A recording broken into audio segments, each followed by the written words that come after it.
mereka, Pak Muldoko dan kuasa hukum menuding ICW menuduh Muldoko. Padahal kalau dicermati siaran pers itu tidak ada tuduhan satu kalimat pun. Anda masih punya harapan dengan Mahkamah Konstitusi? Setelah putusan Undang-Undang KPK tidak ada harapan lagi. Pemberantasan korupsi tidak boleh padam. Itu kalimat Pak Jokowi. Bagi saya bukan lagi padam hari ini. Gardunya udah meledak. Kalau dulu serangan KPK itu dari eksternal, DPR dan juga pemerintah. Hari ini serangan KPK itu justru datang dari lantai 15 Gedung Merah Putih KPK, yaitu ruangan pimpinan KPK.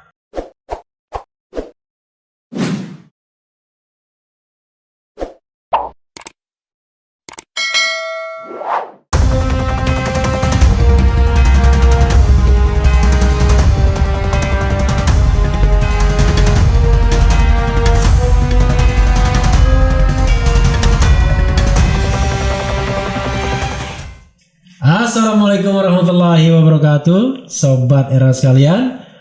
Jumpa lagi kita di channel yang keren ini, Premcadas. Saya terpaksa gebrak meja, bukan gebrak meja, karena di depan saya ada anak muda yang rupanya hari-hari terakhir ini dipermasalahkan juga oleh Kepala Staf Presiden. Kita ngomong hukum bro ya. Iya. Namanya Kurnia Ramadana ya. Ramadana. Jadi kalau Kurnia Ramadana kita bingung tuh orang mana ya. Tapi kalau ujungnya Kurnia Ramadana Marbun, itu pasti orang Solo. Assalamualaikum. Halo. Waalaikumsalam. Pak Refli. Jadi bro, saya panggil bro aja ya. Oke. Waduh, saya akan tanya berapa usianya. Kelahiran 20 Maret tahun 1992. Saya bilang waktu 1992 itu saya sudah jingkrak-jingkrak Susi Susanti sama Alan Budi Kusuma dapat emas Olimpiade, dan saya waktu itu ketua BEM. Oh, ketua BEM. Ketua BEM Fakultas Hukum UGM ya. Barcelona ya, Pak. Barcelona ya. Oke, tapi memang kalau di ICW kan selalu muncul anak-anak muda ya. Makanya kalau saya ketemu aktivis-aktivis LSM atau NGO, malu juga karena ternyata kita udah termasuk yang angkatan yang tua aja. Saya bahagia kalau ketemu Bang Hadar aja, Hadar Guma ya. Hadar Guma itu mantan anggota KPU yang kebetulan memang senior sekali di antara aktivis-aktivis ya biasanya. Jadi kita di podcast ini bro, kita ngomong macam-macam lah ya. Oke. Tapi yang paling hot kan soal duduk perkara tadi. Orang kan pengen tahu kenapa kemudian ICW dipersoalkan oleh KSP. Kita kan butuh klarifikasinya, apa sih persoalannya gitu. Yes. Itu ICW atau bro pribadi? Ada satu rekan saya bang, namanya Egy Primayoga. Jadi dia yang kemarin launching penelitian yang kira-kira 1 bulan yang lalu lah, yang saat ini sedang dipermasalahkan oleh Muldoko. Ya sebenarnya Bang Refli, ada yang menarik kemarin, pernyataan dari kuasa hukum Muldoko, Otto Hasibuan, untuk mengatakan dari mana mandat ICW untuk mengawasi pemerintahan. Saya ingin masuk dari situ dulu.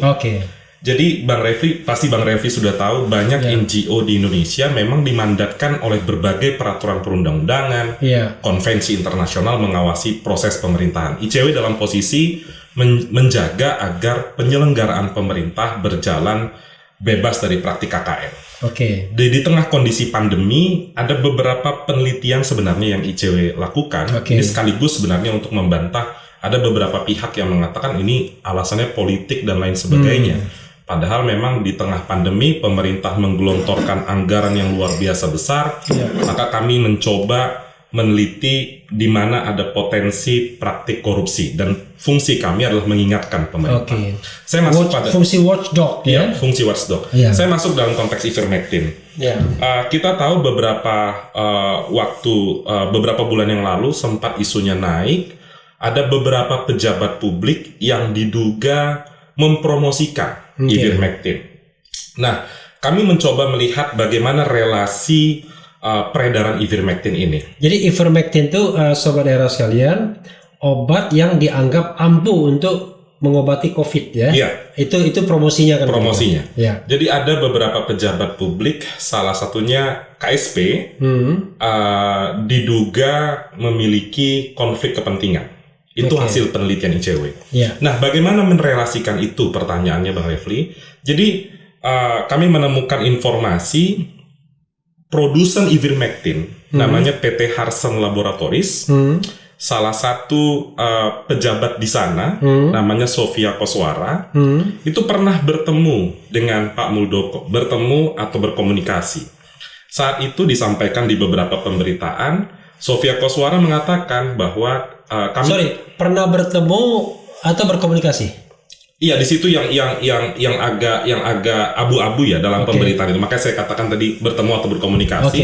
Tapi dia sampaikan. Tapi itu dari pemberitaan media online. Iya, pemberitaan media online. Jadi saat itu Sofia mengatakan Pak Muldoko memberikan arahan agar surat izin edar ivermectin segera diurus. Tentu pertanyaan lanjutannya, dalam kapasitas apa Pak Muldoko? Karena kan kita tidak mungkin melepas status pejabat publik Pak Muldoko, sementara ivermectin itu bukan job desk dari KSP, tapi ada Kemenkes, ada BPOM. Dan juga Bang Refli, kami melihat dan menemukan fakta, ternyata Sofia Koswara itu punya saham di perusahaan yang juga pemegang sahamnya anak kandung Pak Muldoko. Maka dari itu kami bertanya dalam penelitian itu, apakah arahan surat izin edar itu karena ada keterkaitan antara Sofia Koswara dengan anak Pak Muldoko. Di waktu yang sama, ada beberapa pemberitaan Pak Muldoko mengklaim bahwa ivermectin ampuh untuk mengobati COVID-19. Dan juga yang menarik Bang Refli, saya menemukan tangkapan layar. Saya atau ICW? ICW menemukan tangkapan layar di media sosial pemerintah Kabupaten Kudus. Pemerintah Kabupaten Kudus mengupload mendapatkan donasi ivermectin dari Ketua HKTI dan PT Harsen Laboratories. Ini menjadi menarik karena di waktu yang sama BPOM sudah mengatakan bahwa tidak boleh beredar ivermectin tanpa surat izin dari dokter. Kenapa justru disebarluaskan, dibagi-bagikan kepada masyarakat? Padahal di sana ada undang-undang kesehatan yang melarang peredaran itu. Sebenarnya permasalahannya terkait dengan hal tersebut, meskipun memang Bang Refli ada misinformasi saat penyampaian di channel YouTube Sahabat ICW saat itu, yang kami menemukan data juga, ternyata HKTI dengan PT Nurpe ini PT anaknya Pak Muldoko, pernah Siapa anaknya Pak Muldoko ini? Joanina Rahma. Oh, Joanina ya? Jadi pernah bekerja sama untuk mengirimkan kader HKTI atau petani ke Thailand. Itu yang tertulis dalam siaran pers. Tapi ada misinformasi, rekan saya di ICW menyampaikan ekspor beras. Jadi sebenarnya salah di situ saja, dan kami juga sudah mengklarifikasi. Jadi kerjasamanya mengirimkan petani, bukan mengirimkan beras. Bukan ekspor beras. Dan Bang Refli, kebetulan hari ini, tanggal 25 Agustus, ICW baru membalas somasi ketiga. Jadi sudah 3 kali Bang Refli. KSP itu melalui Oto Hasibuan mensomasi ICW. Dan kabarnya ini somasi terakhir. Permintaannya ada 2, buktikan praktik perburuan rente Pak Muldoko. Yang kedua, ekspor beras. Kami menganggap ini tidak bisa dikenakan delik pidana. Kenapa? Karena satu, ini untuk kepentingan masyarakat. Ini untuk klarifikasi dulu sebelum dilanjutkan. Somasi pertama kapan? Itu sekitar 2 atau 3 minggu yang lalu. 2-3 minggu yang lalu. Mintanya? Minta apa? Maksudnya harinya atau anunya? Apa tuntutannya? Sama. Tuntutannya selalu sama. Dan kami sudah menjawab. Perburuan rente dan ekspor beras. Ya, ekspor beras. Lalu yang kedua? Yang kedua, ya itu selang waktu 4-5 hari. Yang ketiga hari ini ya? Yang ketiga hari Jumat. Dan hari ini kami balas surat itu. Jadi hari ini pada saat video ini diambil ya? Jadi tadi sudah kami antarkan ke kantor. 3 itu dijawab semua? 3 itu dijawab semua. Dijawab ke kantor KSP? Iya, kantor kami, bahkan yang kedua kami kirim ke KSP kami kirim ke Istana Negara kepada Presiden, yang ketiga kami kirimkan ke Otto Hasibuan. Karena bagi kami penting Presiden untuk tahu. Oh, jadi yang pertama dikirimkan ke KSP saja? Yang pertama dikirimkan ke Otto saja. Otto saja. Yang kedua dikirimkan ke 3 tempat. Ketiga tempat. Yang ketiga ketiga kami kirimkan ke Otto Hasibuan saja. Oke, yang kedua itu aja yang tiga tempat. Kedua. Oke, untuk tahu ya. Iya, dan di sana Bang Refli di somasi ketiga disampaikan kalau seandainya tidak ada klarifikasi, permintaan maaf dan bukti-bukti yang lengkap soal praktik perburuan rente, maka akan dilaporkan ke kepolisian dengan delik ya biasalah 310, 311, 27 ayat 3 Undang-Undang ITE. Itu dan kami sudah menegaskan dalam surat tersebut bahwa mens rea-nya nggak ada.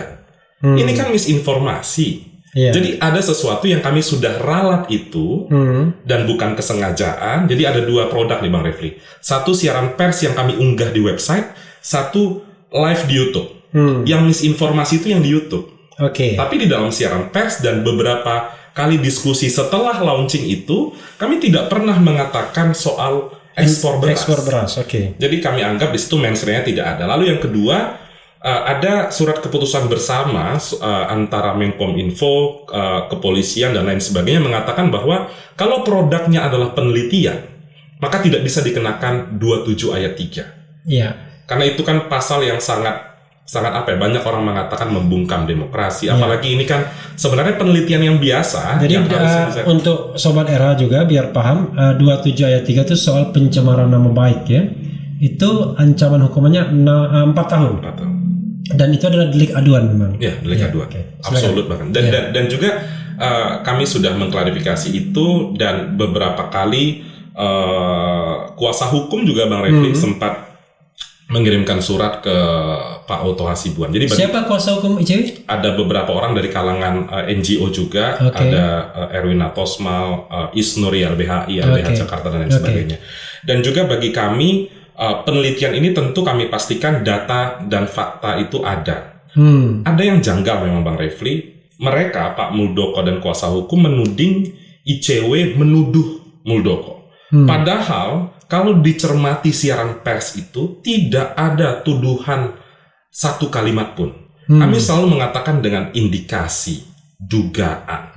Dan itu kami jelaskan juga dalam surat balasan somasi yang kami sampaikan. Kami berharap tentu artinya tetap menghargai praduga tak bersalah ya. Iya, jadi sehingga menggunakan kata-kata yang dimoderasi ya. Betul, mestinya penelitian ini dijawab secara bijak oleh pejabat publik gitu, bukan justru mengancam, atau mungkin bukan kata-kata mengancam, tapi menginginkan langkah hukum lanjutan.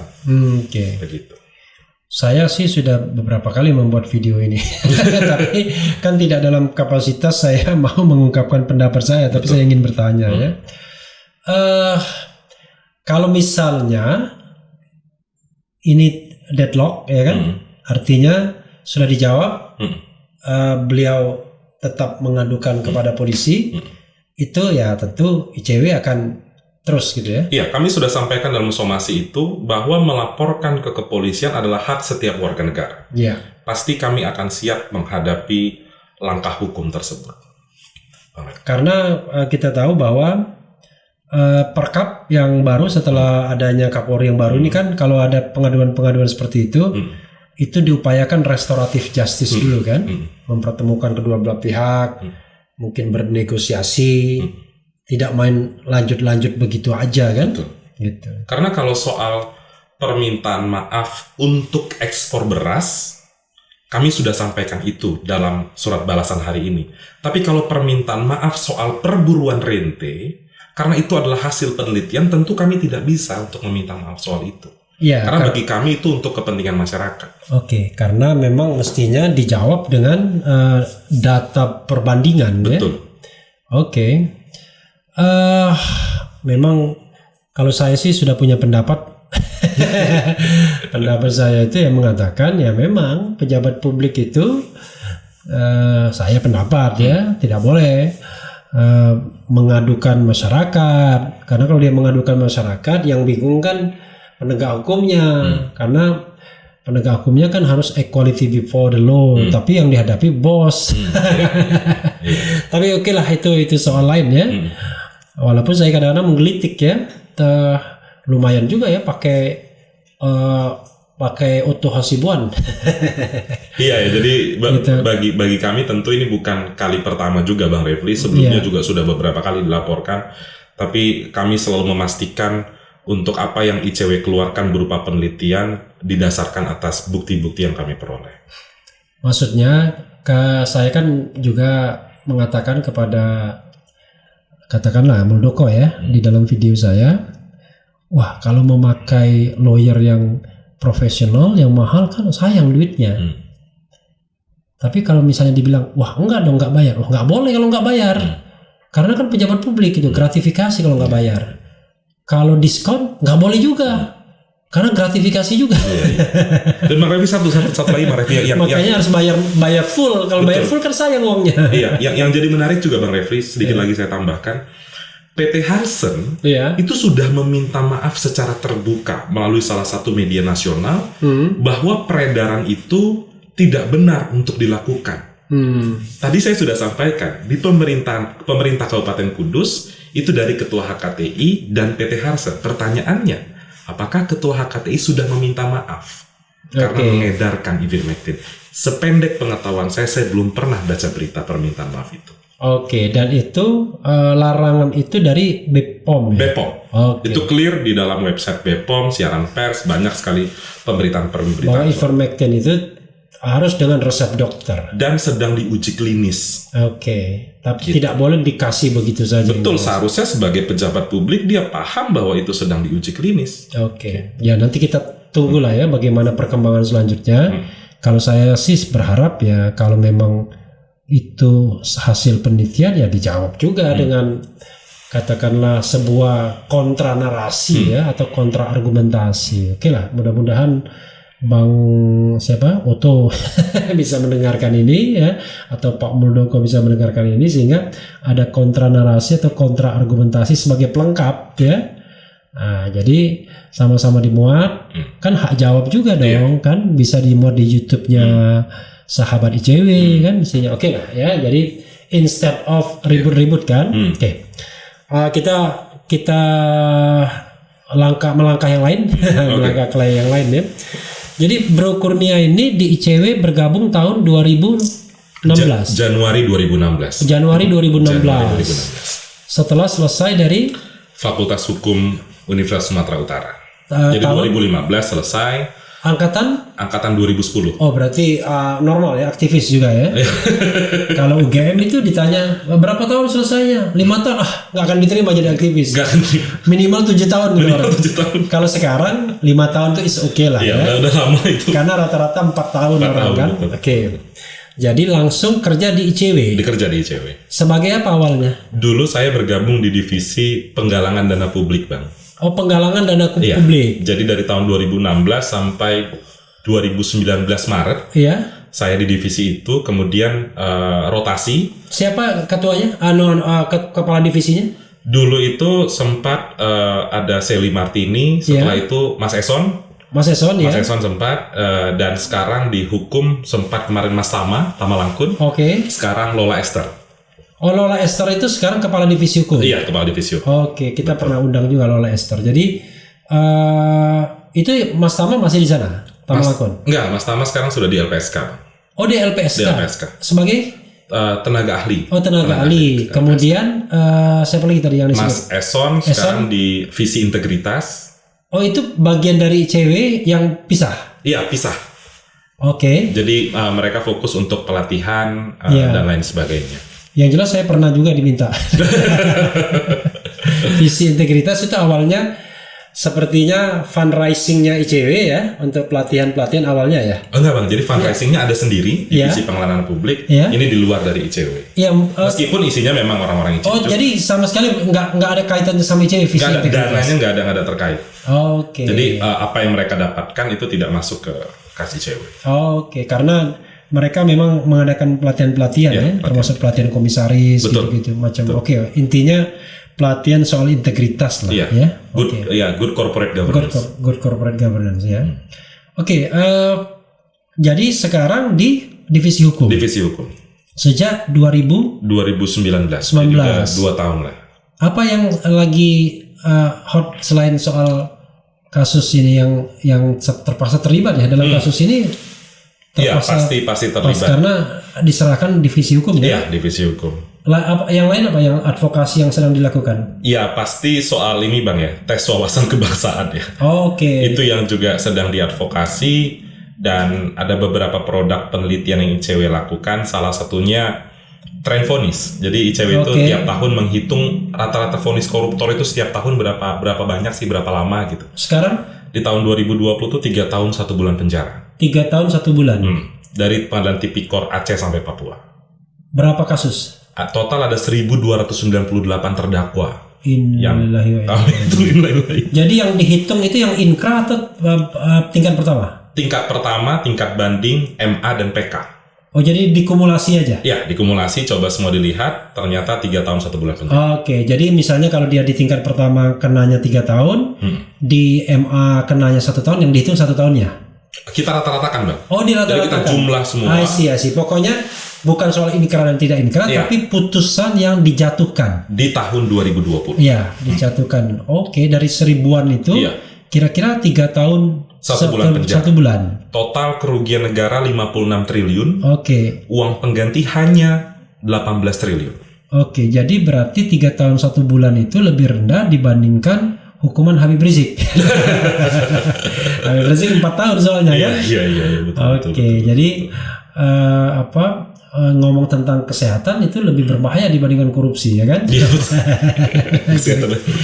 Kira-kira begitu. Jadi ya? fenomena ke belakang itu soal vonis Juliari yang rendah, Edi Prabowo, Joko Chandra Pinangki bukan sesuatu yang baru lagi sebenarnya. Itu sudah tren dari dulu memang. Dari 2004. Tapi kalau misalnya ada data yang paling rendah, titik terendah tahun berapa? Ini termasuk yang rendah sih Bang, di tahun 2020. 31, karena saya dengar rata-rata dulu pernah bilang 18 bulan gitu-gitu. Ya, tapi itu udah lampau banget ya. Udah lampau banget ya. Tapi belakangan waktu terakhir memang yang kita catat 3 tahun 1 bulan penjara. 3 tahun 1 bulan penjara ya. Jadi fenomena kan yang 2 tahun terakhir itu kan naik isu peninjauan kembali ya Bang. Iya. Ada banyak diskon dikeluarkan oleh Mahkamah Agung. Setelah Artijo Alkostar tidak ada. Pasca almarhum pensiun di Mahkamah Agung bergabung di Dewan Pengawas. Ya, saya berani mengatakan itu memang itu suatu fakta. Iya, kan? fakta betul. Jadi pertimbangannya juga banyak yang aneh Bang. Saya nemuin satu kasus ya, sebenarnya kasus ini udah naik di tengah masyarakat juga. Kasus Fahmi Darmawansyah. Dia warga binaan Sukamiskin, menyuap kalapas, mobil atau apa suapnya itu mobil kalau nggak salah. Fahmi Darmawansyah itu suaminya Inneke Koesherawati ya. Jadi pertimbangan Mahkamah Agung menganggap pemberian itu bukan bentuk suap. Tapi menunjukkan sifat kedermawanan. Oke. Kan bingung kita ngelihat itu ya. Jadi maksudnya apa kok kedermawanan? Padahal ada gratifikasi, suap dan lain sebagainya. Oke. Jadi yang menerima itu tidak apa-apain? Atau dia tetap diproses tapi dengan hukuman ringan? Hukumannya dikurangi kalau saya tidak salah Fahmi Darmawansyah itu. Jadi karena pempraktik itu dianggap kedermawanan, bukan bentuk gratifikasi. Oh, jadi malah dia mendapatkan keringanan. Betul. Luar biasa. Sementara yang menerima itu tidak diapa-apain, tidak kena pasal. Kena juga. Jadi kena juga. Tapi objeknya itu dianggap sebagai kedermawanan. Oke, jadi tapi dia tetap kena ya. Betul. I see. Gini, saya selama 2 tahun ini ya, 2 tahun ini belum ada advokasi untuk di pengadilan putusan apa? Kemarin kita sempat judicial review undang-undang KPK. Oke. Di tahun 2019 akhir kan? 2020 diajukannya mungkin ya. Iya. Kemudian putusannya 2021. Dan 2021 kira-kira bulan Mei kemarin. Ditolak ya? Ditolak. Tapi kita yang uji formil ya Bang. Uji formil. Kita full uji formil, proses pembentukannya. Oke. Yang uji materialnya ditolak juga? Yang uji material ada teman-teman pemohon yang lain. Yeah. Beberapa ada yang dimenangkan oleh Mahkamah Konstitusi. Yeah. Salah satunya yang cukup menarik adalah tugas Dewan Pengawas. Jadi Bang Refli, kalau dulu Dewan Pengawas itu bertugas memberikan atau tidak memberikan izin penyadapan, penggeledahan, penyitaan. Tapi sekarang itu sudah dihapus oleh 1x24 jam dan itu sudah dihapus. Sudah dihapus. Jadi itu sebenarnya membuktikan juga kekeliruan pembentuk undang-undang kemarin. Oke. Saya biasanya saya selalu mengikuti putusan MK. Karena kali ini saya lolos gara-gara kebanyakan nge-YouTube. Oh jadi fungsi itu sudah dihapuskan semua? Udah, tugas itu udah nggak ada. Oke. Dianggap bertentangan. Oke, karena itu kan fungsi sebenarnya fungsi penegakan hukumnya kan, fungsi peradilan, fungsi due process-nya, iya fungsi due process of law-nya, dan harusnya bukan lagi fungsi penegakan etiknya. Iya. Oke. Oh jadi tidak lagi berhak minta izin, ngasih izin, pokoknya langsung semuanya ya? Iya betul. Tapi di dilemanya hari ini. Kalau langsung kan sekarang berarti kembali ke awal ke pimpinan KPK tentu ya. Iya. Di tengah situasi hari ini ya kita juga meragukan. That's okay, tapi yang paling penting kan hukumnya, undang-undangnya benar dulu. Iya, betul. Undang-undangnya benar dulu kan, orang kan bisa diganti kan.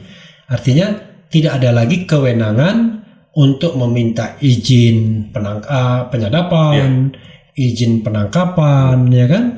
Izin penyitaan, ya kan? Karena ketika minta izin begitu ternyata barang buktinya lari semua. Iya betul. Barang buktinya nggak ada waktu di Kalimantan. Kalimantan, iya. Gitu. Oke. Itu putusan yang bulan Mei juga ya? Iya, putusan bulan Mei. Jadi berbarengan dibacakan tuh Bang. Oke. Wah ini saya harus jelaskan nanti ke sobat era sekalian di YouTube ya, di sini ya, karena itu perkembangan yang menarik. Walaupun untuk konteks saat ini menjadi justru barangkali beberapa teman sedikit rely on juga dengan Dewan Pengawas sebenarnya ya, karena kebetulan fortunately ternyata presiden cari Dewan Pengawas yang lumayan orang baik.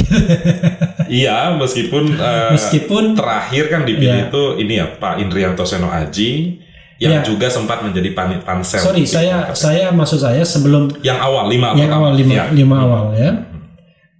Karena kalau tidak salah Indrianto Seno Aji kan dia juga penasehat ahli Kapolri. Saya nggak tahu apakah boleh atau enggak. Karena kan konflik of interest juga ya. Betul. Gitu. Apalagi ya kita dalam konteks ya bagaimana dia bisa melihat penegakan etik sementara ketika dia menjadi pansel dia meloloskan pelanggar kode etik. Oke. Firly Bahuri kan terbukti ya tahun 2019 kemarin melanggar etik. Iya. Tapi di Republik Indonesia ini memang kalau Anda makin independen, makin punya integritas, insya Allah Anda nggak akan dipilih jadi jabatan apapun. Mau jadi pansel pun nggak akan dipilih. Boro-boro jadi pejabatnya ya. Saya selalu begitu. Saya ngomong di ICW kan, di ILC kan, Indonesia Lawyers Club. Pokoknya di Republik ini semakin Anda punya integritas, semakin Anda punya kapasitas, dan kemudian Anda punya netralitas, 3 tas itu, insya Allah Anda nggak akan dipilih. Dan semakin diberitakan, makin nggak dipilih. Makin nggak dipilih gitu ya. Makin nggak dipilih. Karena saya udah korban mereka beberapa kali soalnya. Jadi oke. Kalau boleh tahu kerjaan pertama di ini ya? Iya, kerjaan pertama di kerjaan pertama dan di Jakarta ngekos dong. Di Jakarta ikut program doktor Bang. Mondok di kantor. Oke, iya. Jadi stay di kantor. Oke, jadi saudara sekalian, untungnya ICW ini ya kan, barangkali ini juga peninggalan Teten ya, yang patut disyukuri. Bahwa kalau kalau NGO lain, dulu saya paling ingat Citro. Wah, dia sewa kantor yang di tempat-tempat strategis. Ketika ada uang, begitu nggak ada uang lagi, ya nggak punya aset. Ya kan, nah ICW waktu itu sempat beli rumah, ya kan. Mudah-mudahan kepemilikannya clear sudah ya. Clear ya. Milik yayasan ICW. ICW ini apa? Perkumpulan ya? Oh perkumpulan ya.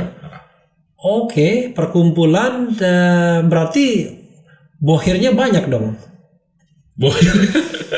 Jadi kan ICW buka donasi publik juga kan Bang. Oke, nah maksudnya kalau perkumpulan itu kan beda sama yayasan. Kalau yayasan kan paling dewan penyantunnya kan. Kalau perkumpulan kan ya berarti kedaulatan ada di anggota kan gitu. Memang di mana aja kok bentuknya perkumpulan? Ada cabang-cabang di mana aja ICW? Di Jakarta aja Bang. Oh di Jakarta aja. Ada cabang.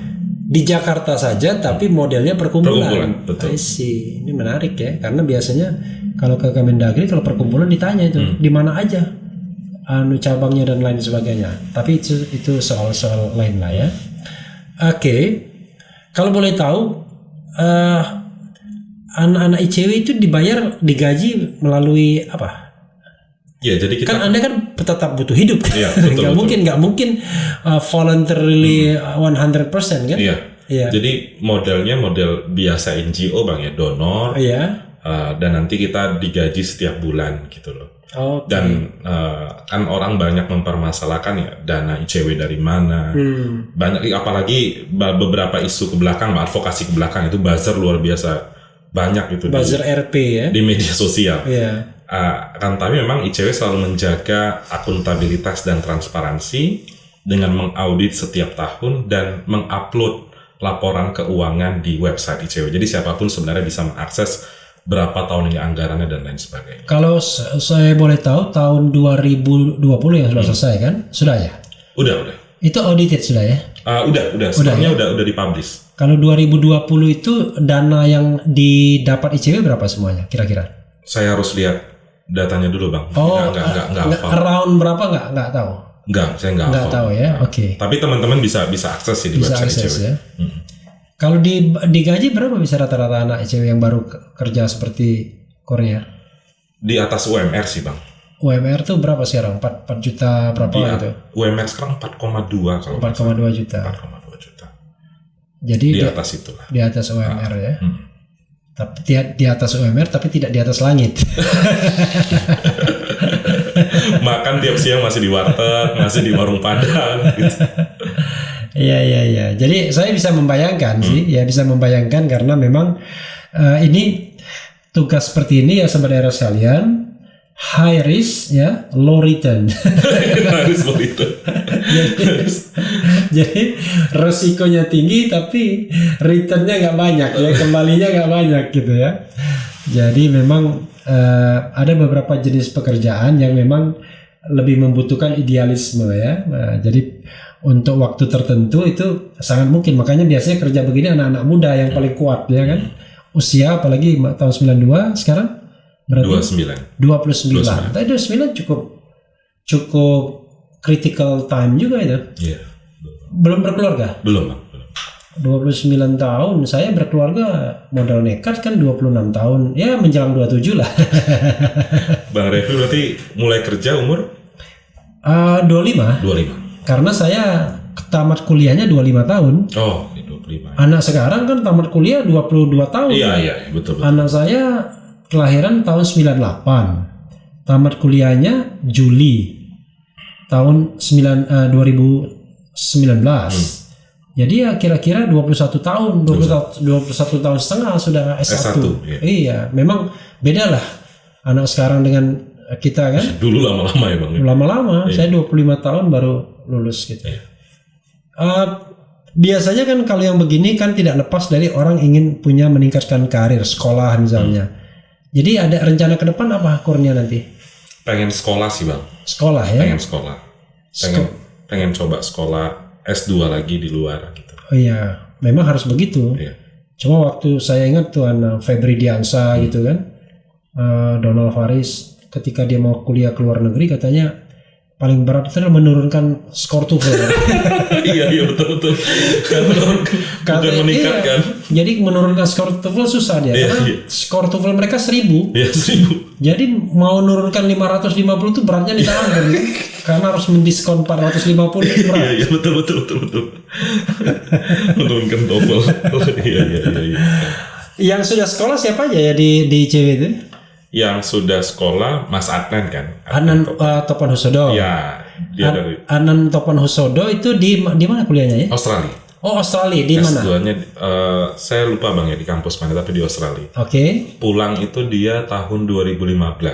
2015 ya. Sekarang di masih di jadi koordinator. Oh, jadi koordinatornya Adnan Topan Husodo ya? Oke. Kemudian sisanya belum ada yang lanjut S2 ya Bang ya? Belum ada ya? Belum ada. Terakhir Donald S2 di UI. Oh di UI, tapi keluar Donald. Iya sudah nggak di. Donald kan udah Donald Faris, sobat daerah sekalian sudah jadi lawyer dia sekarang ya. Sama Febri Diansa ya kan?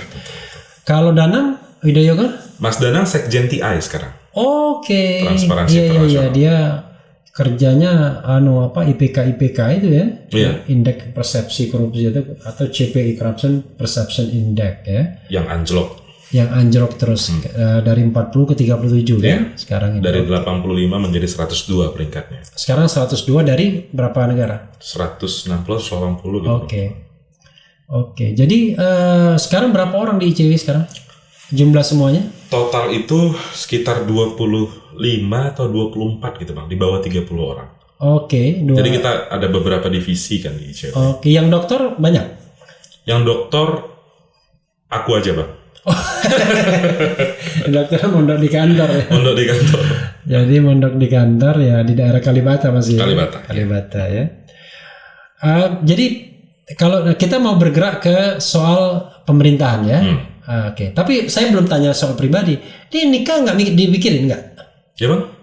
Apa mau jadi sumpah palapa gitu? Sumpah palapa itu saya tidak akan nikah sebelum korupsi hilang di negeri ini. Maka sampai mati nggak akan menikah gitu. Ada rencana ada Bang. Ada rencana ya. Rencana. Oke. Jadi rencana tahun berapa? Berapa tahun lagi? Nggak lama lagi sih Bang. Nggak lama lagi ya. Oke. Calonnya sudah ada kan? Udah. Oke. Yang penting calonnya. Jadi jangan sampai kita merencanakan tapi calonnya belum ada. Merencanakan calonnya masih dicari. Oke. Jadi kira-kira ke depan mau ngapain? Katakanlah ini kan 2021 berarti sudah 5 tahun di ICW ya.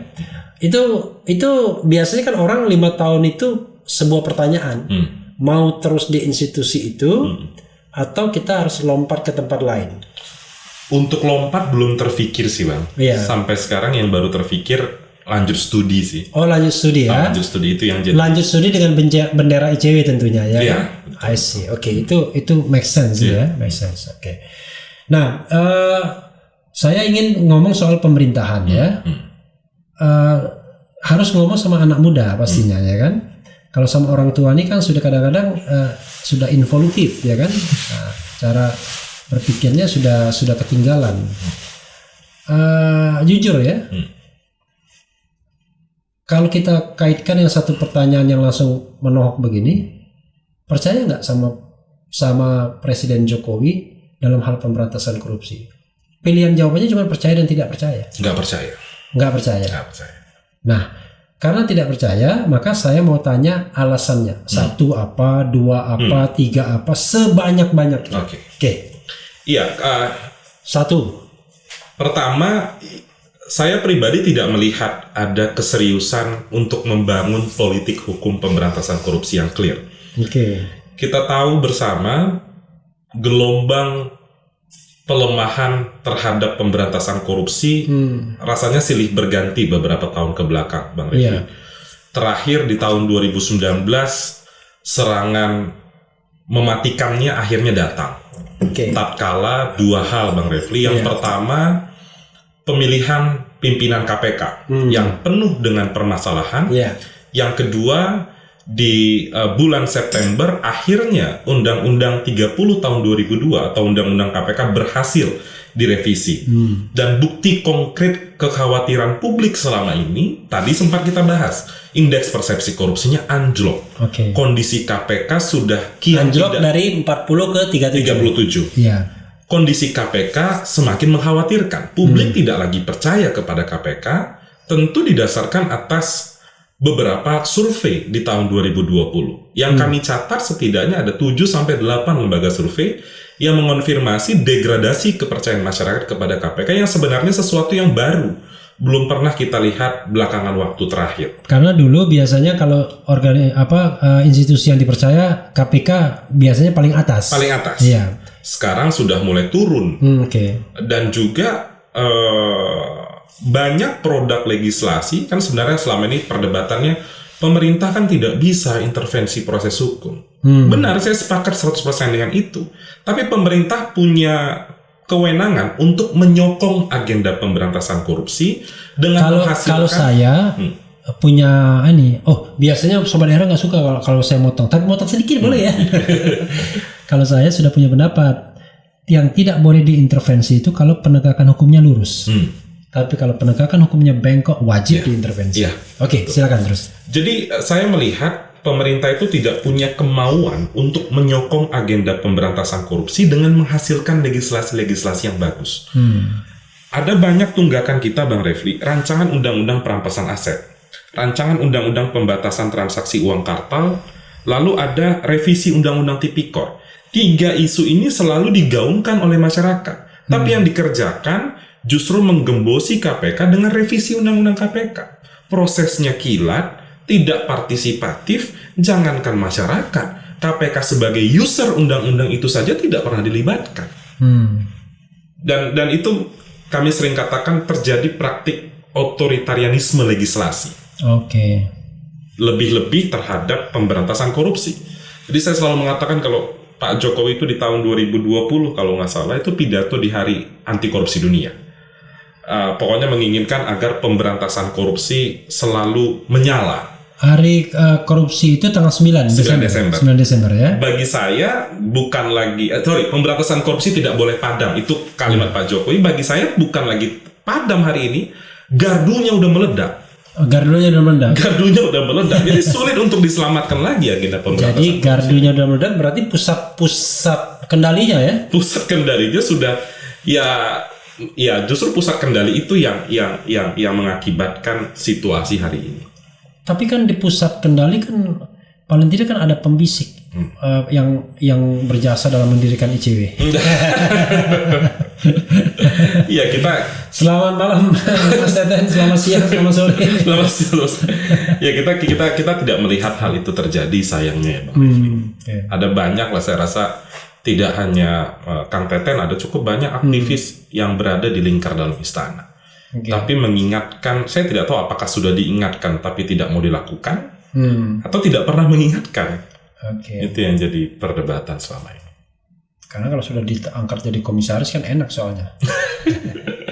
Biasanya kan begitu, kalau dia pejabat lingkar istana biasanya diangkat jadi komisaris dan komisarisnya biasanya yang grade-nya A gitu ya. Nah itu yang menurut saya juga akhirnya orang akan bungkam dan diam kan karena demikian nikmatnya kan. Betul. Karena tidak hanya Teten yang mantan ICW di sana, ada juga di Sekretariat Negara ya. Yang komisaris di Pertamina kan. Ya kan? Pernah juga kan di ICW kan? Iya, pernah sepertinya. Pernah gitu. Jadi memang itu problem terbesar yang kadang-kadang kita nggak enak mengkritiknya, tapi kan kalau kita nggak kritik kan fenomena ini akan senantiasa terjadi ya. Ketika orang diberikan kenyamanan, maka daya kritis, daya idealismenya sudah bukan hanya berkurang, tapi minus bisa minus. Oke. Itu baru satu alasan tadi.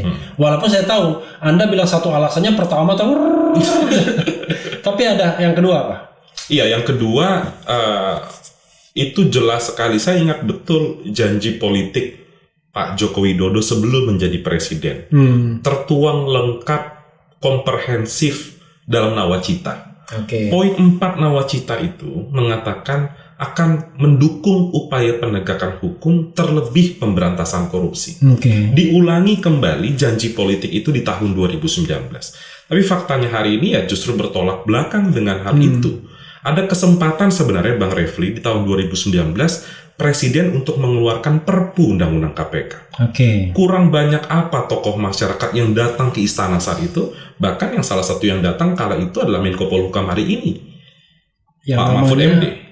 Mahfud MD ya? Mahfud MD sempat bertemu dengan Pak Jokowi. Dan sempat juga jadi juru bicara itu. Ya, kalau nggak salah sempat jadi juru bicara. Entah mengangkat dirinya sendiri atau diangkat rame-rame saya nggak tahu ya. Tapi yang jelas Pak Mahfud yang konferensi pers saat itu. Konferensi pers ya. Mengatakan akan mengeluarkan Perpu. Ada yang menarik di sini Bang Refli soal Perpu ini ya.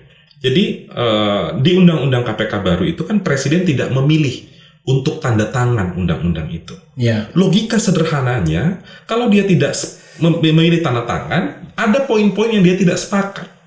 Kan itu logik sederhana. Tapi sampai hari ini Perpu sudah digaungkan oleh masyarakat, instrumen yang dijamin oleh konstitusi, tapi tidak diambil.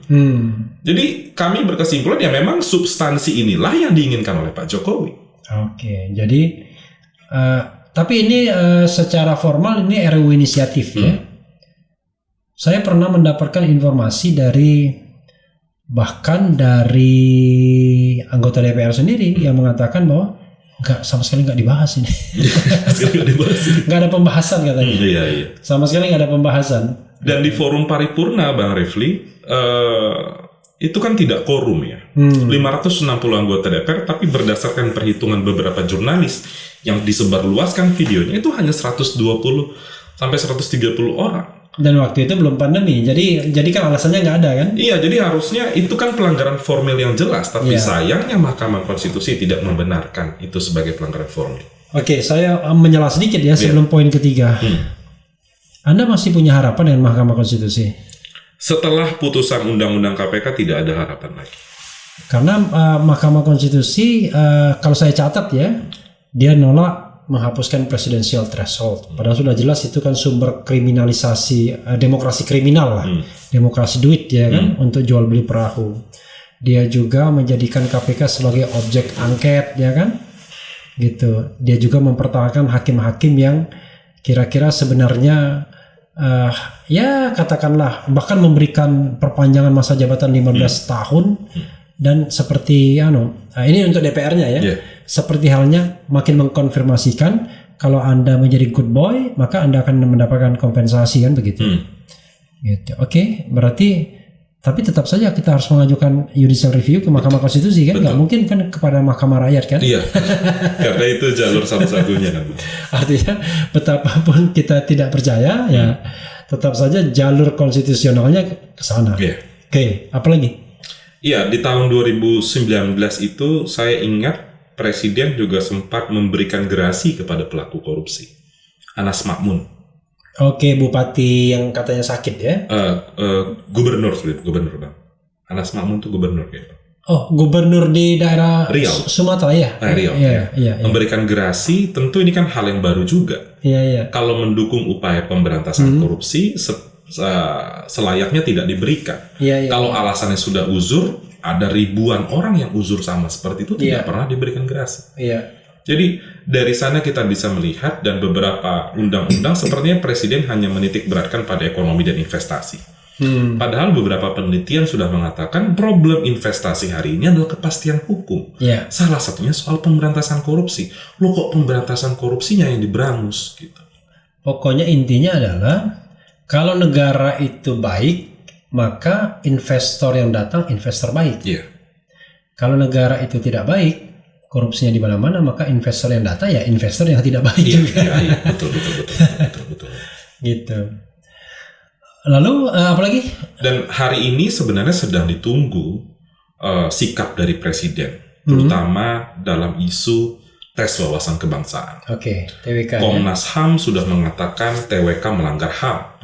Ombudsman sudah menegaskan ada praktik maladministrasi bahkan pelanggaran hukum. Dua institusi negara yang dibentuk dengan undang-undang, ketika mengatakan hal tersebut, mestinya Presiden segera bertindak.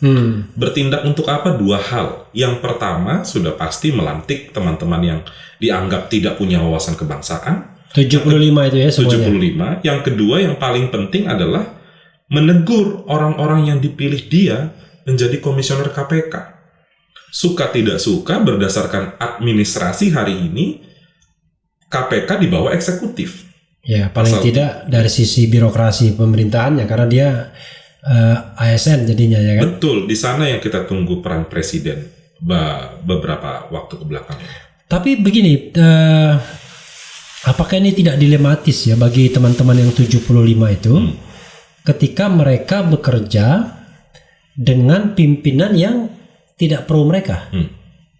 Iya, tapi kan akan ada pergantian juga nanti Bang di tahun 2023. Iya, that's the point sebenarnya kan. Yang namanya pimpinan KPK itu cuma 4 tahun. 4 tahun, betul. Sementara pegawai ini kan barangkali sampai pensiun. Betul. Jadi sikap ICW adalah mendorong agar 75 itu dilantik. Dan pimpinan KPK dievaluasi oleh Presiden. Karena ada satu klausul yang cukup menarik Bang Refli. Di dalam Undang-Undang KPK baru, pimpinan KPK itu dapat diberhentikan atas dasar perbuatan tercela. Di Undang-Undang KPK lama tidak ada itu. Dengan kondisi hari ini, Bang Refli bayangkan Ketua KPK itu 2 kali melanggar kode etik. Pertama bertemu dengan pihak yang sedang berperkara. Yang waktu kedua, itu bertemu TGB ya? Ya, TGB. Yang baru jadi komisaris. Yang kedua, teman saya juga, nggak apa-apa. Yang kedua, ketika menggunakan helikopter mewah. Hari ini juga pimpinan KPK yang lain, Lili Pintauli Siregar, sedang sidang kode etik di Dewan Pengawas. Karena diduga berkomunikasi dengan salah satu pihak yang sedang berperkara juga. Oke. Yang di daerah Sumatera Utara, Tanjung Balai. Okay. Tanjung Balai. Itu yang dilaporkan oleh teman-teman pegawai KPK. Wali kota ya? Wali kota Tanjung Balai. Wali kota Tanjung Balai. Jadi yang juga melibatkan salah seorang pimpinan DPR. Betul. Okay. Salah satu anggota partai politik juga. Jadi situasi hari ini memang mengharuskan presiden proaktif. Dan kami juga mengingatkan kepada presiden, pada pertengahan Mei kemarin presiden sudah bersikap sebenarnya. Mengatakan bahwa TWK, tes wawasan kebangsaan, tidak bisa serta-merta dijadikan dasar untuk memberhentikan pegawai KPK. Yeah. Pasca itu, alih-alih diikuti oleh pimpinan KPK, justru pimpinan KPK membangkang bersama dengan kepala BKN saat itu. Tapi saya ingin mundur sedikit ke belakang ya. Anggota DPR atau pimpinan DPR yang kita sebutkan itu, pada waktu pemilihan itu dia yang memimpin sidang. Pemilihan pimpinan KPK. Sepertinya iya, di Komisi 3. Di Komisi 3, dan bahkan dia waktu itu ketua Komisi 3 kalau tidak salah. Iya, sepertinya iya, Bang. Iya, apakah Anda melihat ada korelasinya ketika ada komunikasi salah seorang pimpinan KPK dengan pimpinan anggota DPR itu, bahwa proses rekrutmennya itu selalu bermasalah di sananya? Iya, maka dari itu pengungkapan kasus ini harus clear. Harus diberikan jangka waktu yang tegas. Kalau ini berlarut-larut, maka opini publik akan liar nanti. Oke. Salah satunya terkait dengan yang Bang Refli sampaikan tadi. Oke. Dugaan publiknya. Oke. Ya, lalu kita sebelum kita TWK tadi kita akan lanjutkan karena ini menarik. 2023 akan ada pemilihan lagi. Ya kan? 2023 masih presiden yang tadi Anda ragukan dalam soal pemberantasan korupsi. Masih anggota DPR sekarang yang mayoritas pendukung presiden. Apakah ada harapan dalam hal rekrutmen pimpinan KPK ke depan periode 2003-2027? 2007. Iya, 2027. Ya. Sulit memang, Bang, berharap dengan situasi hari ini ya. Karena kemarin presiden misalnya menunjuk pansel yang penuh dengan kontroversi. Banyak kritik masyarakat yang disampaikan kepada pansel. Padahal pansel itu adalah wajah dari presiden. Karena presiden yang memilih. Harapan itu tetap ada, tapi ketika kita melihat realitas ke belakang, harapan itu kian surut, Bang Refli. Jadi di tahun 2023 nanti ya bisa jadi pimpinan KPK hari ini mencalonkan kembali. Dan bisa dipilih lagi. Bisa dipilih lagi. Tergantung masih setia apa enggak. Betul, tentu kalau misalnya komposisi hari ini dari 5 orang, seandainya ada satu saja yang terpilih, satu sudah 2 periode Pak Alexander Marwata ya. Itu tidak boleh lagi ya? Ya, tidak boleh lagi. 4 lagi ini kalau seandainya mereka mengikuti lagi dan dipilih ya kondisi KPK sama saja. Makanya tidak salah ketika Mas Zainal Arifin Mokhtar kemarin ramai pendapatnya soal ya tidak ada lagi gunanya KPK. Bahkan dia ekstrim sekali. Ketika setelah Juni KPK itu apa dia istilahkan? KPK itu mati atau apa? Dibubarkan. Lebih baik dibubarkan saja dan dibentuk yang baru. Yang baru. Tapi bagaimana membubarkan KPK kalau pemerintahnya belum bubar? Dengan asumsi kalau kita kan tadi Anda kan mengatakan selama presidennya Jokowi Anda tidak begitu yakin. Saya ingin kata-kata gradasi, tidak begitu yakin, tidak yakin, atau bagaimana? Tidak yakin. Tidak yakin bahwa akan ada KPK yang kuat. Kira-kira begitulah. Betul. Karena nanti sudah akan terlihat di panselnya dan setelah pansel itu hasilnya nanti keling DPR-nya udah akan kelihatan, kan? Oke, kita lanjutkan TWK tadi. Jadi biar nanti publik juga punya wawasan bahwa kenapa ICW ngotot 75 itu lebih baik dipertahankan. Karena apa? Ya, yang pertama, secara formil, tes wawasan kebangsaan itu tidak ada dasarnya, Bang Refli. Kenapa? Karena yang diharapkan atau yang disebutkan dalam undang-undang adalah pengalihan status. Bukan justru perekrutan atau model assessment seperti ini. Jadi situ udah jadi masalah krusial. Lalu yang kedua, kami melihat dalam konteks ini, seperti yang disampaikan oleh Ombudsman, ada begitu banyak pelanggaran, bahkan ada diduga penyelundupan pasal. Karena beberapa rapat di KPK itu tidak pernah menyebut ada tes wawasan kebangsaan, tapi di ujung tiba-tiba masuk pasal itu. Selain dari itu juga kita ramai, saya rasa masyarakat. Pasal di dalam peraturan KPK ya? Perkom 1 tahun 2021. Itu yang memasukkan soal TWK. Selanjutnya juga yang jadi permasalahan hari ini, yang juga masyarakat sudah banyak tahu, pertanyaan yang diajukan kepada pegawai KPK justru merendahkan makna wawasan kebangsaan itu sendiri. Ditanya soal doa kunut, ditanya soal kalau pacaran ngapain saja, ditanya soal memilih Al-Quran atau Pancasila. Itu kan pertanyaan-pertanyaan yang tidak ada kaitan dan relevansi. Saya pernah ditanya sama YouTuber Rahma Sarita, pilih Al-Quran atau Pancasila. Jadi itu dia bikin satirnya TWK ya, gitu. Betul. Dan juga Komnas HAM sudah mengonfirmasi pelanggaran HAM itu. Tapi ada yang menarik di sini, Bang Refli. Kami melihat ini bukan pekerjaan pimpinan KPK semata. Ada pola yang terbentuk dengan kelompok lain di luar dari KPK. Kenapa kami meyakini itu? Ada beberapa buktinya. Yang pertama, tiba-tiba ada pendengung yang dikonsolidasikan, tiba-tiba berteriak memfitnah teman-teman KPK dengan tudingan Taliban dan lain sebagainya. Satu, isu pendengung. Yang kedua, peretasan, Bang Refli. Kan sekarang sedang marak isu peretasan sebenarnya sejak tahun 2019 kemarin. Jadi beberapa kali diskusi publik, kalau yang pengalaman saya sendiri, diskusi publik di ICW, kami mengundang banyak mantan pimpinan KPK saat itu, tiba-tiba 8-9 orang handphone teman-teman ICW dihack.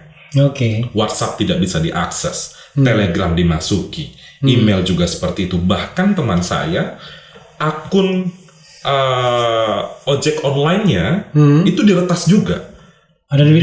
Dia lagi memimpin diskusi, tiba-tiba ada puluhan order di depan rumahnya. Tujuannya apa? Dalam benak saya yang mengganggu jalannya diskusi. Jadi indikasi-indikasi itu. Ditanya nggak dibayarnya sudah yang ordernya itu? Akhirnya dibayar kalau nggak salah berapa ratus ribu gitu. Dibayar oleh yang bersangkutan? Kalau nggak salah dibayar akhirnya. I see. Jadi dari indikator-indikator kejadian itu, ya kami yakin ini bukan pekerjaan pimpinan KPK semata. Tapi kerjaan organisasi lain yang tidak bisa disebutkan namanya. Tidak bisa disebutkan namanya. Dan sebenarnya negara tahu siapa pelakunya, tapi tidak mau untuk menindak yang bersangkutan. Karena powerful. Bisa jadi powerful karena kelompok masyarakat mana yang punya kemampuan untuk meretas banyak handphone. Kecuali organisasi itu tadi. Gitu. Tidak ada kelompok masyarakat, yang adanya adalah lembaga.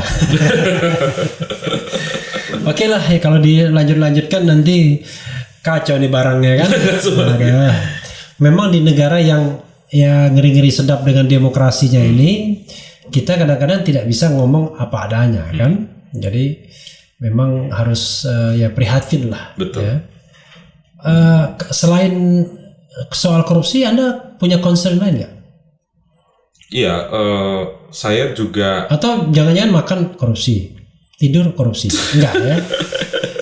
Iya, cuman memang saya cukup menaruh perhatian. Sebenarnya tidak hanya soal korupsi aja, tapi penegakan hukum secara umum. Law enforcement. Ada beberapa penelitian juga yang sedang ICW lakukan, baik terhadap substansi peraturan perundang-undangan. Jadi tidak hanya advokasi saja sebenarnya, tapi juga ada edukasi ke masyarakat, kampanye media sosial dan lain sebagainya. Tapi bagi saya pribadi, saya bisa berkaca misalnya dalam kasus Mas Novel kemarin ya, bagaimana tantangan aktivis hari ini. Ada cukup banyak sebenarnya model serangan kepada teman-teman pegiat anti korupsi. Mulai dari serangan fisik, sebenarnya Bang Novel sebelumnya jauh ada Mas Tama Langkun, anak ICW juga tahun 2011-2012. Ya lumayan lah dia. Setelah itu didatangi oleh Presiden SBY. Iya, Presiden SBY saya sempat menjenguk, meskipun sampai akhirnya juga nggak ketemu. Nggak jelas siapa itu yang menyerang ya. Betul. Jadi pesan dari serangan kepada Mas Novel kemarin, penegak hukum saja tidak atau lama diungkap. masih menjadi pertanyaan sebenarnya hari ini kasus itu. Apalagi kita yang masyarakat. Apakah yang dihukum itu benar pelakunya atau enggak? Betul. Apalagi kita yang masyarakat begitu. Selain itu ada tantangan itu pelaporan pencemar nama baik, peretasan dan lain sebagainya. Dan belakangan pemberantasan korupsi ini dikaitkan dengan rivalitas politik. Itu yang tidak menariknya ya kan. Jadi beberapa pendengung istana bergembira dengan KPK hari ini, apalagi kalau sudah mulai memanggil Gubernur DKI. Jadi makin tidak terarah pemberantasan korupsi karena rivalitas politik yang gak karu-karuan. Maka dari itu penting peran Presiden untuk mengembalikan rel pemberantasan korupsi hari ini. Itu peran Presiden ya. Secara teori, tapi realitasnya kan tidak. Anda kan bilang peran Presiden, benar. Betul. Kan Anda kan tidak bilang namanya kan. Iya, betul. Entah Presiden yang mana itu kan soal lain. Iya, betul. Tadi kan Anda masih mengatakan 1, 2 soal alasan tidak percaya tadi ya kan, atau tidak yakin tadi. Ada tambahan alasan? Tadi belum selesai sih sebenarnya, saya potong-potong, sorry maaf.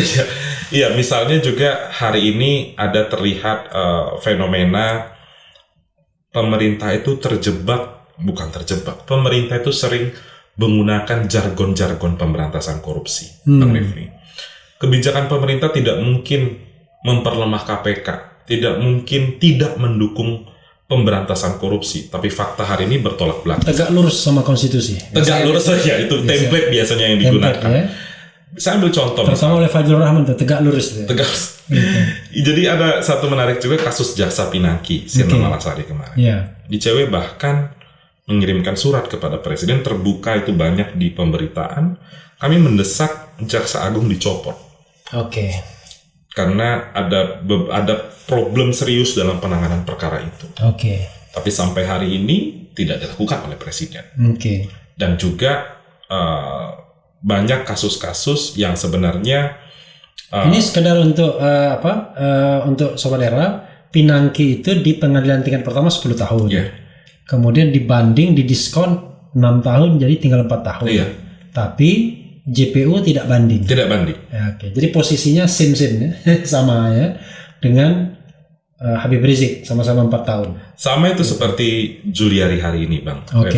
Divonis 12 tahun, dituntut 11 tahun, yang bagi masyarakat itu sangat rendah, tapi KPK tidak memilih untuk banding.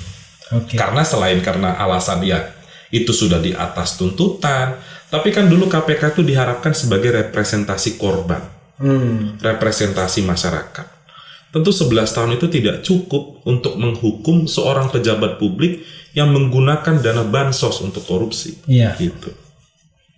Itu sih, Bang. Sementara, Juliari banding enggak?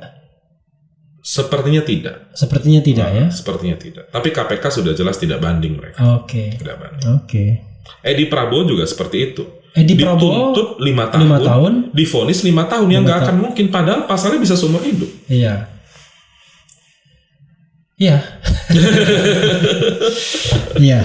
Saya bilang bisa ngomong iya aja ya kan.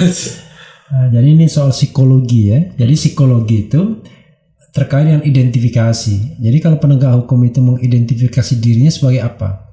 Sebagai musuh koruptor atau sebagai kawan koruptor kan susah kan? Betul. Tapi kalau sebagai kawan koruptor, itu berat juga memang.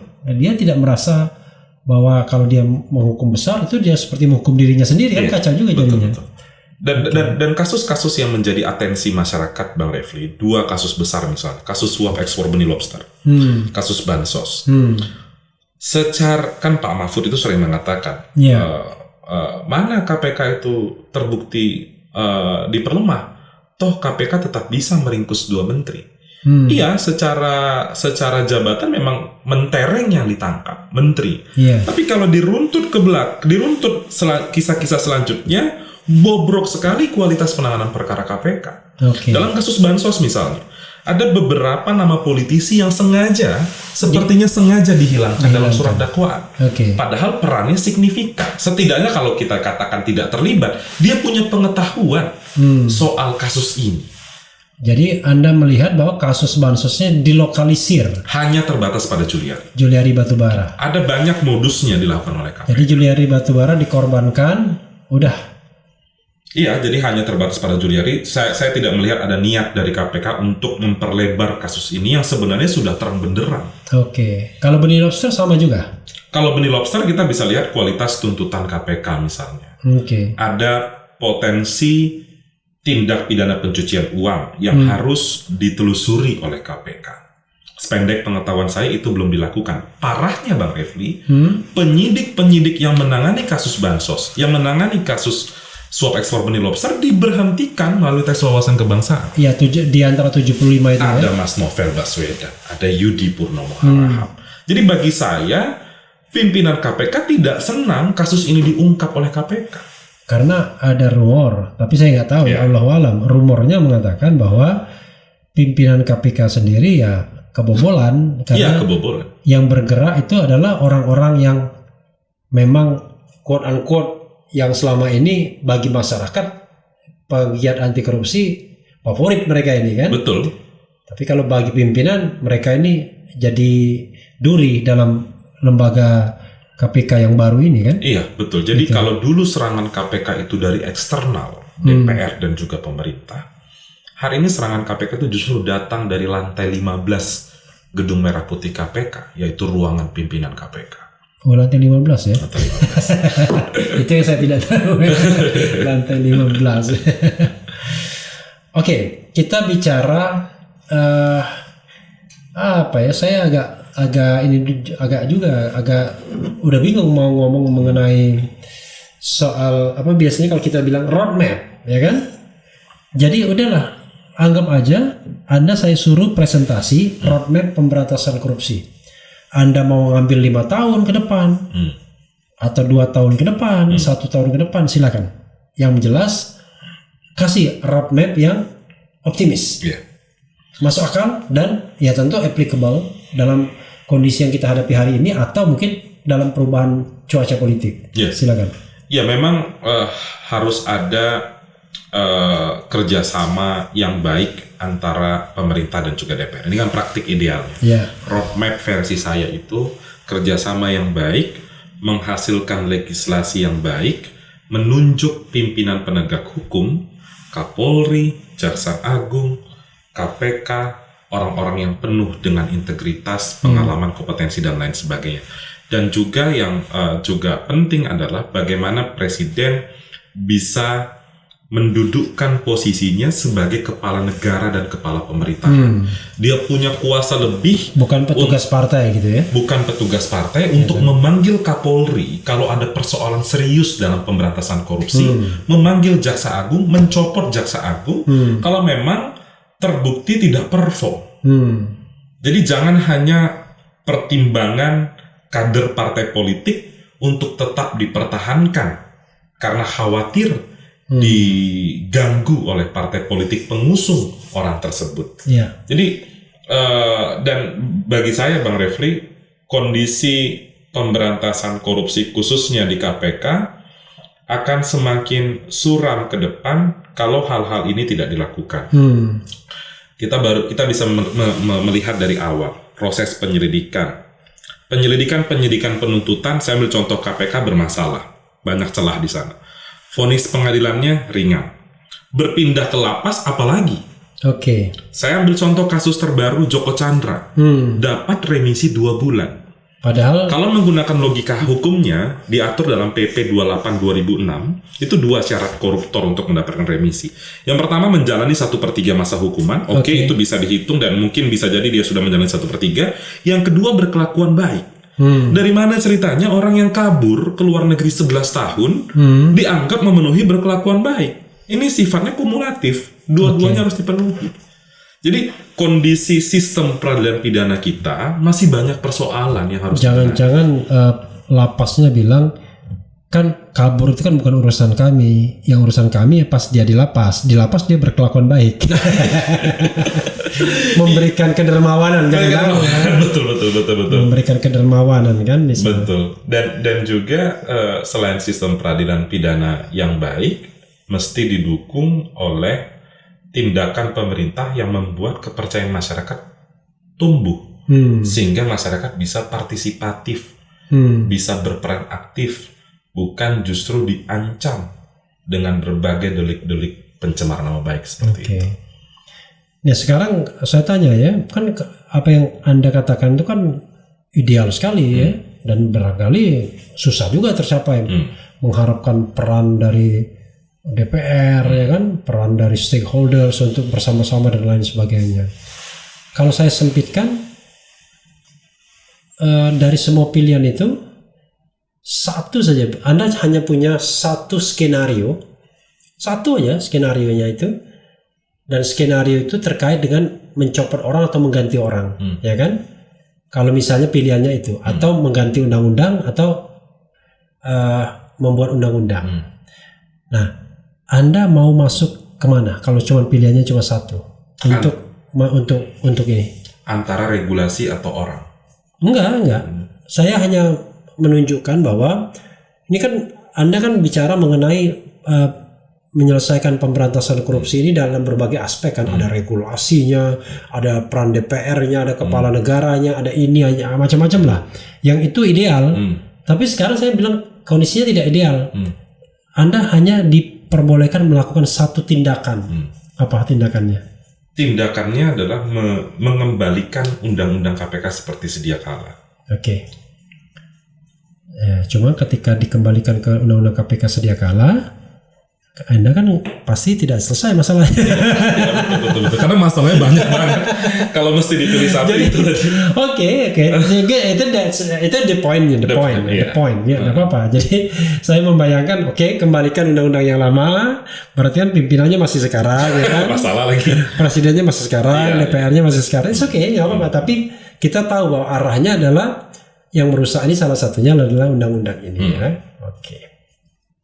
Padahal undang-undang ini kan sudah dilemahkan juga oleh putusan MK, walaupun sebenarnya ada juga persoalan dengan ASN dan lain sebagainya. Betul.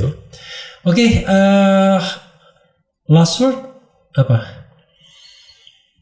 Iya, bagi saya penting untuk masyarakat. Sorry. Sebelum last word itu ada tadi saya lupa mau tanya apa gitu ya.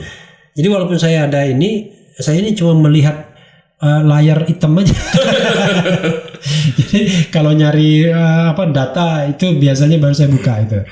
Gini, ini biasanya yang disukai oleh sobat RH, oleh siapapun ya. Anda kan 29 tahun tuh. Anda punya role model nggak?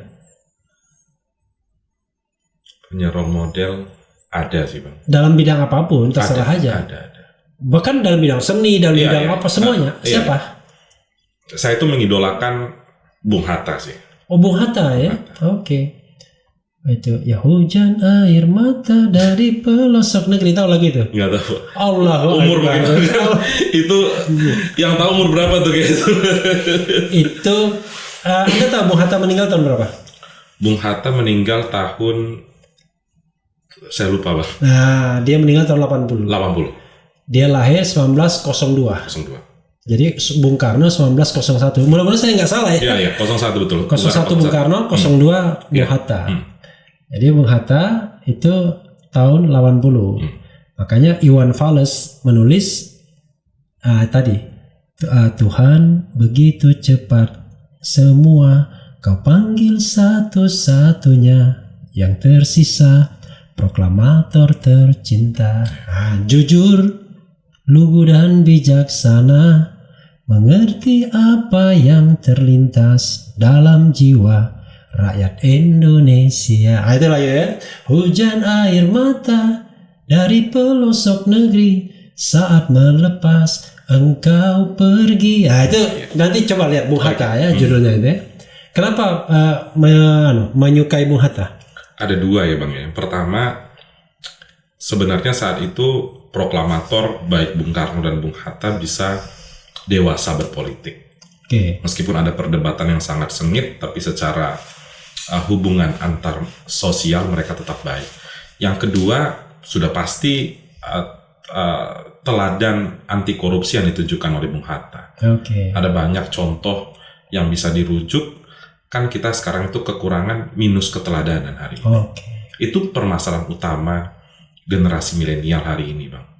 Kalau dulu mungkin ada banyak contoh-contoh yang bisa kita rujuk, tapi hari ini kan praktis tidak ada lagi. Tapi kalau Anda generasi hip hop begini-begini, melihat sosok Bung Hatta nggak menarik.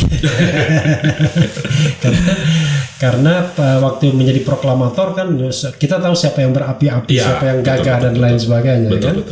Okay. Bagaimana kombinasi Bung Karno dan Bung Hatta ya hari ini sepertinya sulit untuk mencari potret seperti mereka. Oke, walaupun dalam sejarah kita Sobat RH mereka bersatu hanya sampai tahun 56 saja ya. Setelah itu Bung Hatta mengundurkan diri. Itu role modelnya. Ada yang lain nggak? Gak apa-apa, kita santai aja biar tidak tegang terus ya kan? Iya. Kalau yang hari ini aktivis atau akademisi, saya cukup mengidolakan Mas Uceng sih ya. Oke. Uceng itu Zainal Arifin Muchtar ya. Kenal di mana sama Zainal Arifin Muchtar? Iya, beberapa kali advokasi bersama. Mengundang sebagai narasumber, bahkan di Undang-Undang KPK kemarin di MK beliau menjadi ahli. Karena Uceng ini dia adalah ketua PUKAD. Jadi PUKAD itu adalah Pusat Kajian Anti Korupsi. Yang mendirikan sebenarnya Denny Indrayana. Nah, jadi dilanjutkan oleh Zainal Arifin Muchtar ini. Itu sih kalau yang hari ini. Wah, berarti Anda muda sekali ya.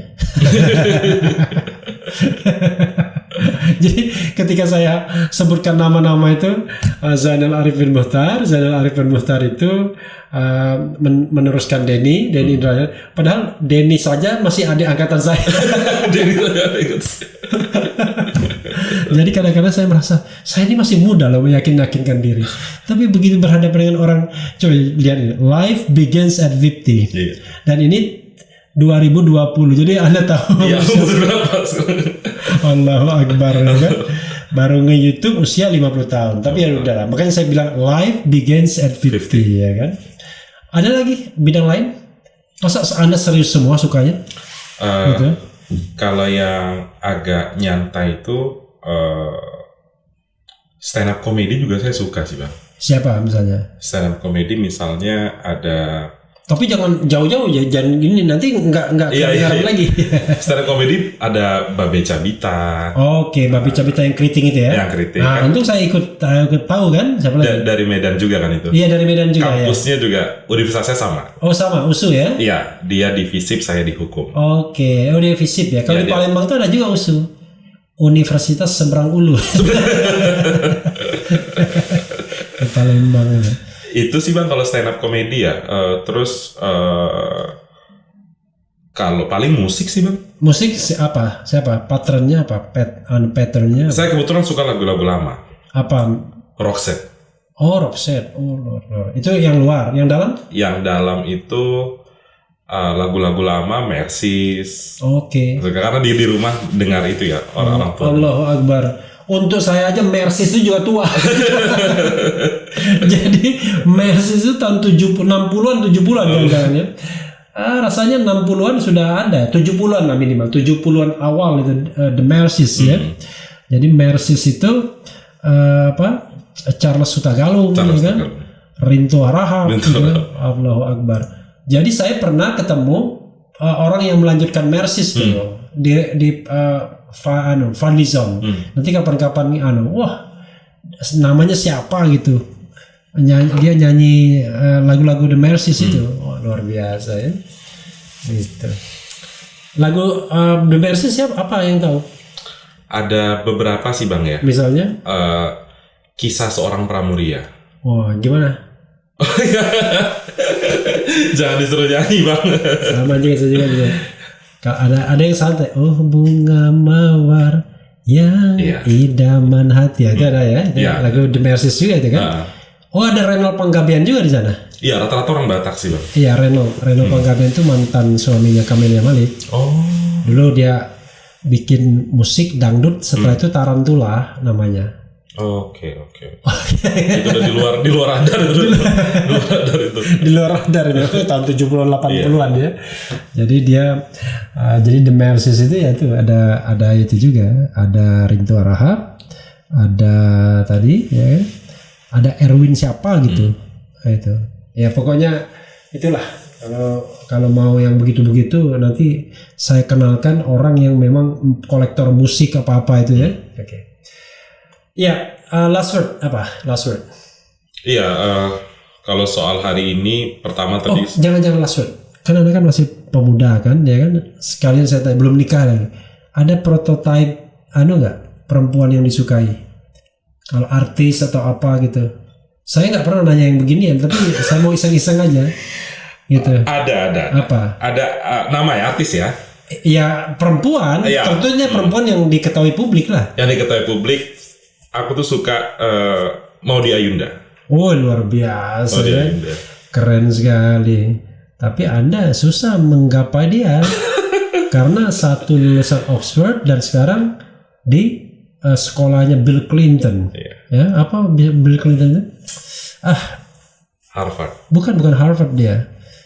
Satunya lagi nomor 2, nomor 3-nya. Kan ada Harvard, ada Berkeley dan ini universitasnya yang Bill Clinton dari sana. Yang Harvard itu si Obama. Stanford University. Jadi sekarang dia di Stanford. Setelah tamat Oxford, dia di Stanford. Udah selesai ya, Bang? Oh iya, makanya. Mau di agenda. Jadi kira-kira siapa yang mau bisa mempersuntingnya? Tapi jangan khawatir ya, saudara sekalian ya.